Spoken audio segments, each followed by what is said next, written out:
Olá pessoal, mais uma vez, professor Cleciano aqui, passando para deixar o vídeo da semana para a gente rever, responder, continuar avançando no conteúdo.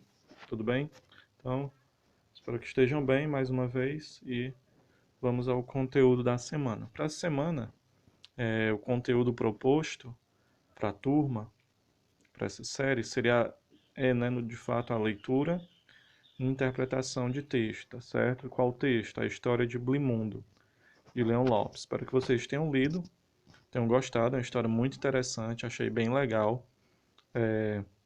História desse boi, né? Blimundo é uma lenda popular, uma tradição passada de geração em geração, uma lenda lá do Cabo Verde, tá certo? Então, Leon Lopes é um escritor cabo-verdiano, lembrando que é um país composto por 10 ilhas que fica a oeste ali do continente africano, tá certo? É um país de língua portuguesa. Então, dentre as línguas que são faladas naquele país, uma delas é o português, tá certo? Vocês puderam perceber no texto que existe, com muita frequência, palavras que não pertencem ao português, mas que são de origem crioula. A própria canção que é cantada pelo menino para convencer o Blimundo é uma canção que está em crioulo. Então, tem esses aspectos culturais também, tá certo? Então, a gente vai passar as questões, espero que vocês tenham gostado e tenham respondido. E agora a gente vai perceber as questões respondendo, tá certo? Então, a primeira questão diz assim, ó. O narrador conta que Blimundo era calmo, sabedor das coisas do mundo, amante da vida e da liberdade, amigo da harmonia e da justiça e respeitado por todos os seus iguais. É interessante porque ele pega a figura de um boi, tá certo? E coloca nele aspectos, qualidades, adjetivos de seres humanos. Isso é interessante porque a gente pode perceber o que, que ele está querendo dizer, qual é a mensagem por trás dessa história, por trás desse conto. Quem é que esse Blimundo representa? E por que que ele era assim, né? Calmo, sabedor das coisas do mundo, amante da vida e da liberdade, amigo da harmonia. Então ele fala, traz essas características, né, de Blimundo. No item A ele pergunta assim: como Blimundo era visto pelo rei? Então, mesmo que Blimundo tivesse todas essas características, que são positivas, se você olha, são boas coisas, né? Calmo, sabedor, amigo da harmonia, que gostava, amava a vida e a liberdade, né? Mas para o rei, Blimundo não era nada disso. Era totalmente o oposto, o contrário de tudo isso que ele estava falando, né? Para o rei, Blimundo era considerado desobediente, revoltado, vagabundo e desrespeitoso. Lembrando lá no texto, Blimundo não queria se submeter à autoridade do rei, porque no final das contas, se Blimundo assim o fizesse, seria tido como escravo, né? Não era esse o ideal que Blimundo tinha, né? Como vimos, amante da vida e da liberdade. Blimundo gostava de andar e viver solto, e isso não significa desrespeitando as leis, como a gente encontra no próprio texto, né?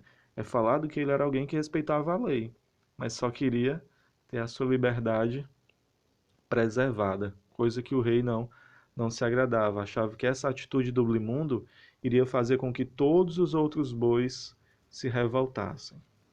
No item B ele continua então. Relê estes trechos da fala atribuída ao rei, dirigindo-se a seus súditos. A conduta desse Blimundo é verdadeiramente perigosa para a nossa sobrevivência.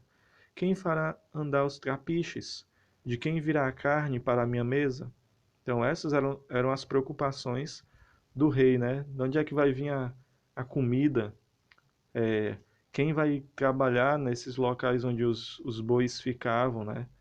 Como é que a alimentação do ser humano, dos homens, a nossa alimentação vai existir, já que Blimundo não se submete?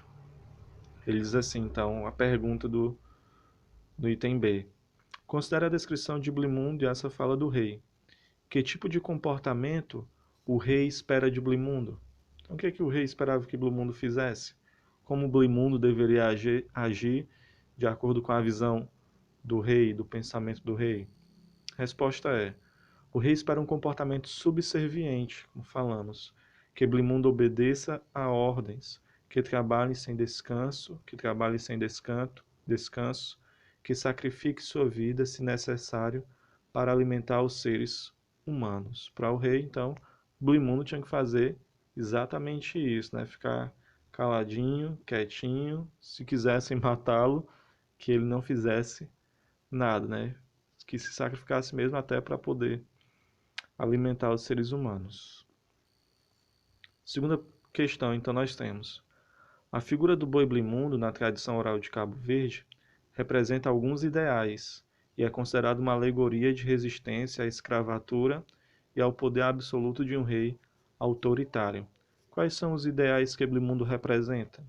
Então, quando você observa a figura de Blimundo e percebe que ele é alguém que um ser, não é um animal somente, não é só mais um boi, mas ele está ali representando algo, né? Como aqui na pergunta fala, né? Como algo que representa um ideal. O Blimundo é uma alegoria, uma figura de que os homens devem resistir à escravidão, né? E ao poder absoluto de um rei autoritário. Na figura de Blimundo, então, aos homens é devido a vida e a liberdade, o direito, a dignidade de poder fazer suas escolhas, tomar suas próprias decisões e, e arcar com as suas consequências também, mas que dentro da lei, como o Blimundo vivia, ele tinha então aqueles direitos e aqueles ideais. Quais são então os ideais que Blimundo representa? A gente pode ver claramente, né? O que Blimundo amava, né? Amava a vida, a liberdade, a justiça, a igualdade, é o que vai vir na resposta, né?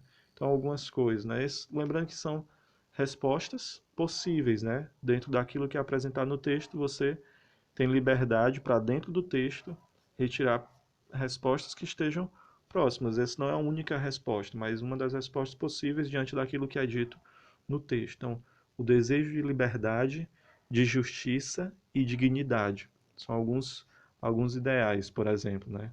Desejo de liberdade, justiça e dignidade. Terceira pergunta, ele fala assim, terceira questão. No conto Apenas o Boi, um animal tem nome. Os seres humanos são mencionados por sua designação genérica: o rei, o rapazinho, o barbeiro, os soldados. Por que isso acontece? Por que você acha que somente o animal tem um nome? Interessante que quando nós sabemos o nome de alguém, a gente se sente mais próximo, né?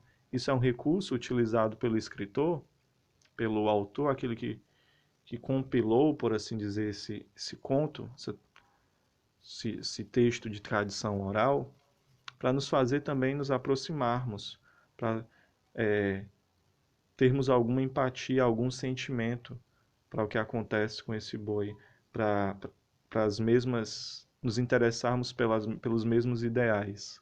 Então os outros, o rei, o rapazinho, o barbeiro, os soldados, eles não têm nome, né? Uma das respostas é nomear o indivíduo, mesmo que se trate, como no conto de um boi, cria-se uma identidade para ele. Com a identidade, cria-se também empatia. É um recurso que aproxima o leitor do personagem. E é até interessante que quando acontece aquele, aquele fim trágico com o Blimundo, a gente meio que fica revoltado, né? Fica sentido, fica com a vontade de raiva misturado com tristeza pelo que aconteceu com ele, né? A gente se aproxima muito do leitor. É como se a luta dele fosse a nossa luta. A gente torce para que ele consiga resistir a, ao que está acontecendo com ele, né? A tentativa de escravizá-lo. Então, passando à seguinte, quarta questão. Releia o primeiro e os últimos parágrafos do texto. Neles, o narrador repete uma mesma informação sobre Blimundo. Que informações se repetem? Então, o narrador descreve Blimundo como um amante da vida e da liberdade. E é interessante porque isso sempre está aparecendo, né? Quando o autor vai se referir, o narrador vai se referir a Blimundo, amigo da beleza e da harmonia. E diz que nada fazia que contrariasse a justiça e às leis da natureza. Mesmo que Blimundo fosse um amante da vida e da liberdade, isso não significava que ele era alguém subversivo, né? Alguém que desrespeitava, que queria a bagunça e a desordem. Não. Mas ele não fazia nada que era contra a justiça e as leis naturais, né? O direito à vida, à liberdade, de apreciar a beleza encontrada na natureza, a harmonia das coisas, de buscar a sua sobrevivência em harmonia com todo o mais, e os seus direitos à vida, dignidade, justiça, liberdade, são elementos que fazem parte do direito natural, né? Essas pessoas, o mundo ali, tinha essas, esses interesses, né? Esses ideais, como já foi falado, né? E ele não era contra a justiça e as leis da natureza, ele era contra aquilo que era contra a lei da natureza, né? Contra a justiça. Para ele não era justo, e de fato não é, que alguém pudesse escravizá-lo, que pudesse roubá-lo a vida e a liberdade. Item B. Que efeito essa repetição provoca no texto? Por que isso acontece? Repetição da descrição, que também acontece em outros trechos, enfatiza o caráter de Blimundo, reforçando os ideais que ele representa, tá certo? E aí a gente até percebendo esses ideais, nos vemos também querendo defender, querendo ter contato com esses ideais, né? Respeitar também, ser amante da vida, da liberdade, coisas que são defendidas pelo Blimundo e que são trazidas como valores, algo positivo, né? Virtudes, não são algo, não são coisas ruins, né? Na cabeça do rei poderiam ser, mas para o Blimundo eram virtudes e de fato são, né? Coisas absolutas que todos nós podemos valorizar também. Quinta questão. A descrição do cenário é importante para o desenvolvimento da história de Blimundo. A descrição do cenário diversas vezes é interessante porque ele traz, ele descreve o cenário, descreve aquela região, toda aquela localidade usando palavras do crioulo, né, que a gente pode perceber o significado ali no glossário, tá certo? Ao lado, sempre quando tem ali sublinhado de vermelho, você pode perceber e ver o significado daquela palavra. O que que aquela descrição significa, né? Isso aparece várias vezes, como ele está descrevendo todo aquele cenário.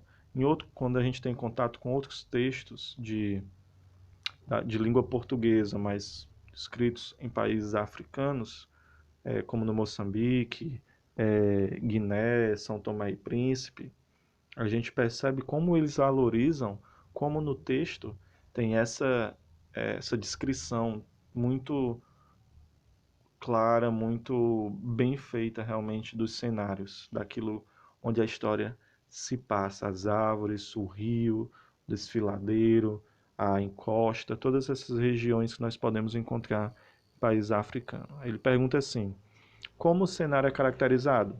É bem simples, você pode ir lá no texto, né? Nossa resposta aqui, ó, uma das respostas.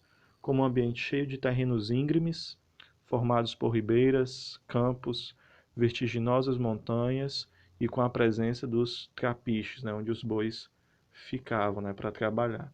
É interessante que essas descrições nos fazem até criar essa imagem na nossa mente, né, a perceber como esse lugar é belo, como a vida ali selvagem, como a vida, o cenário, o ambiente, a mata, a floresta, todos aquelas paisagens são realmente magníficas. No item B ele continua então perguntando: de que forma esse cenário contribui para acompanharmos o desenvolvimento da história?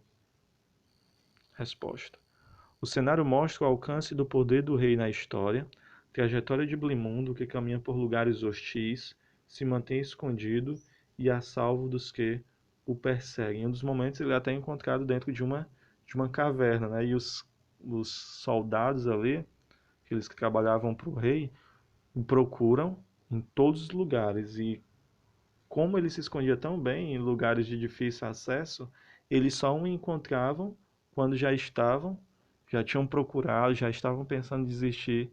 Aí é que eles encontram o Blimundo, mas não dão conta de capturá-lo. Sempre acabam perdendo e levando a pior. A não ser o meninozinho lá que teve uma estratégia bem inteligente, mas maléfica, né? Nesse sentido. E a última questão: depois de tentativas frustradas de capturar Blimundo, qual foi o plano proposto pelo personagem jovem para iludir Blimundo e levá-lo até o rei? Então, se você leu, você percebeu lá, né, que ele disse que ia levar o Blimundo para se casar com a vaquinha que ele amava. Isso foi terrível, né? A única coisa que fez o Blimundo aceitar ir com o menino foi o amor que ele tinha pela vaquinha, né? Isso foi algo mais triste ainda por ver o fim do Blimundo. Se você não leu, para ler você tem que para responder você tem que ter lido, né? Então leia, você vai gostar do texto, texto curto, um conto bem interessante e que vale a reflexão. Por hoje é só, pessoal. Espero que a gente possa se encontrar em breve e até a próxima. Fiquem bem. Valeu.